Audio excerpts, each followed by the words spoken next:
क्या आप यौन रोग से पीड़ित हैं? क्या आपको सेक्स में मज़ा नहीं आता? क्या आप अपनी पार्टनर को सेटिस्फाई नहीं कर पाते हैं? आज मैं कुछ इसी विषय पे बताऊंगा और उस ऐसी चीज़ों पे बात करूंगा जो कि बहुत ज़रूरी है लेकिन कोई बताता नहीं है। जहाँ डॉक्टर के पास जाइए, वो आपको दवाई लिख देगा। दवाइयों से हर चीज़ नहीं होती है। ये जो यौन रोग है, इसका मस्तिष्क से बहुत संबंध है, ब्रेन से बहुत इसका संबंध है। तो ये इस तरह की डिजीज कहलाती हैं साइकोसोमैटिक डिजीज, जहाँ फिजिकल प्रॉब्लम भी होती है और मेंटल प्रॉब्लम भी होती है। फिजिकल प्रॉब्लम तो हम दवाइयों के जरिए ठीक कर लेते हैं, लेकिन मेंटल प्रॉब्लम पे कोई ध्यान नहीं देता। क्यों? क्योंकि ये टाइम कंज्यूमिंग है और इसमें समय लगता है। आजकल का मरीज ये भी तो चाहता है कि फटाफट से इलाज हो जाए। यकीन मानिए कि अगर आप ये जैसे मैं बता रहा हूँ वैसे करेंगे तो काफी हद तक आपकी सेक्सुअल प्रॉब्लम सॉर्ट आउट हो जाएगी। करीब 25% लाइफस्टाइल मैनेजमेंट यानी कि जीवन शैली को बदल के फायदा पाते हैं और उनको कोई दवाई की जरूरत नहीं पड़ती। बाकियों में भी ये दवाई का काम उत्तम कर देती है। बहुत कम लोगों को शायद ये मालूम होगा कि वायग्रा को अकेले दवाई लेने से कुछ नहीं होता, अनलेस फोरप्ले हो। अगर फोरप्ले नहीं हुआ तो आप रात भर लेटे रहेंगे, कुछ नहीं होगा। और फोरप्ले का सबसे ज्यादा दिमाग के साथ संबंध है। क्या क्या चीजें कर सकते हैं आप अपनी जीवन शैली को बदलने के लिए, जिससे कि आपका सेक्स लाइफ इंप्रूव हो जाए।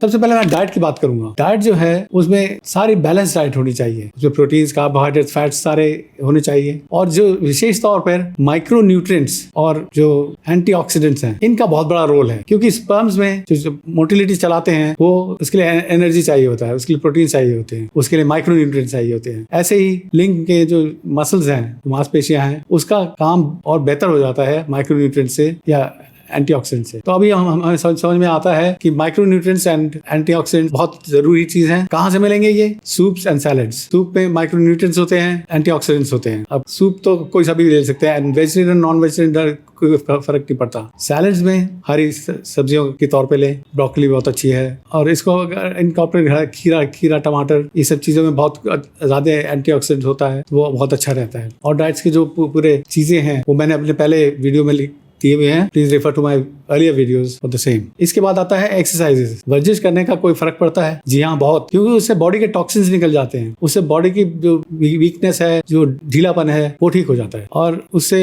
हैप्पी हार्मोन्स निकलते हैं। कौन कौन से happy hormones? Dopamine, serotonin, oxytocin और एंडोर्फिन्स। जो ये रिलीज इकट्ठे होते हैं और इनके रिलीज से मस्तिष्क में कुछ हैप्पीनेस रहती है, जो पॉजिटिविटी बढ़ाती है और जो कि जिस्म में फुर्ती और शक्ति बढ़ाती है। एक्सरसाइज में भी वैसे स्विमिंग सबसे बढ़िया है, लेकिन हर एक जगह उपलब्ध नहीं होता। शोल्डर के और नेक की एक्सरसाइज और पेल्विस के एक्सरसाइजेस, इससे ज्यादा फायदा होता है और ये काम में आते हैं। अगला एस है स्लीपिंग, यानी कि नींद पूरी होनी चाहिए। नींद पूरी नहीं होती, 1-2 दिन तो ठीक रहता है, पर उसके बाद पूरी बॉडी रिवोल्ट करना शुरू कर देती है। कहा जाता है कि 8 से 10 घंटे तक सोना बॉडी के लिए ठीक है, रिलैक्स करने के लिए ठीक है, लेकिन आजकल की भरी जीवन में ये हमेशा संभव नहीं होता और इसलिए 6 से 8 घंटे की नींद हो जाए तो वो भी बहुत है। बहुत से लोगों को ये नहीं मालूम होगा कि नियमित तौर से सेक्स करने से भी बहुत लाभ होता है और ये जरूरी चीज है अच्छी जिंदगी के लिए। Sex is the only exercise, यही है ऐसी एक्सरसाइज है जिसमें चारों हार्मोन्स इकट्ठे निकलते हैं। बाकी एक्सरसाइज में डोपामिन ज्यादा होगा तो सेरोटोनिन ज्यादा होगा, ऑक्सीटोसिन होगा नहीं, लेकिन सेक्स के एक्टिविटी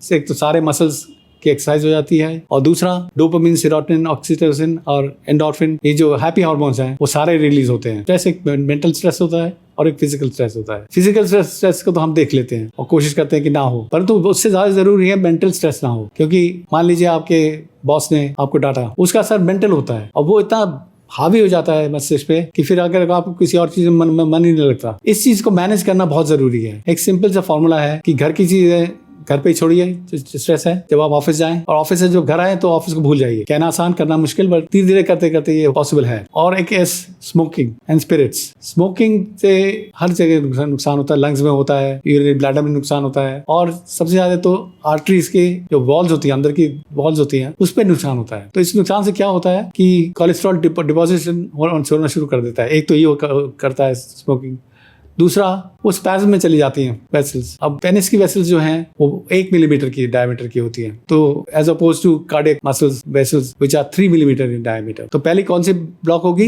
1 मिलीमीटर वाली, यानी कि पेनिस की वेसल्स पहले ब्लॉक होती हैं। और जिन लोगों में हार्ट डिजीज का प्रवृत्ति है तो उन लोगों को ये समझना चाहिए कि इसके बाद आपकी वेसल्स भी ब्लॉक होगी, उसी समय प्रिकॉशन लेना चाहिए और कार्डियोलॉजिस्ट को दिखा के अपना ट्रीटमेंट करा लेना चाहिए। खैर ये तो बात रही कार्डियक डिजीज के बारे में, परंतु क्या होता है जब पेनिस पेनिस की वेसल्स ब्लॉक हो जाएंगी तो उसको ब्लड सप्लाई नहीं मिलती, और ब्लड सप्लाई नहीं मिलती तो इरेक्शन प्रॉपर नहीं होता। स्मोकिंग जो करते हैं, चाहे काफी सालों से कर रहे हो, छोड़ देते हैं तो दे हैव मोर विगर, उनको शक्ति होती है। अल्कोहल के साथ रिलेशनशिप बड़ा स्ट्रेंज है, क्योंकि छोटे 2 पैक तक अगर आप लेते हैं तो ये डिजायर बढ़ा देती है, परंतु आप ज्यादा पियेंगे तो परफॉर्मेंस खराब कर देगी। तो क्या होता है, डिजायर तो बढ़ गई लेकिन परफॉर्मेंस कर नहीं पाए, उससे बहुत अशांति रहती है मेल और फीमेल दोनों में। एक और ऐसा है स्वीट्स, मिठाइयाँ। हिंदुस्तान में तो वैसे तो कहा जाता है कि वर्ल्ड कैपिटल है डायबिटीज का, इसलिए हमें ये प्रिकॉशन लेना चाहिए कि डायबिटीज ना हो, क्योंकि डायबिटीज जो है वो एक बहुत खतरनाक बीमारी है, हर ऑर्गन को इन्वॉल्व करती है, सभी ऑर्गन में कुछ ना कुछ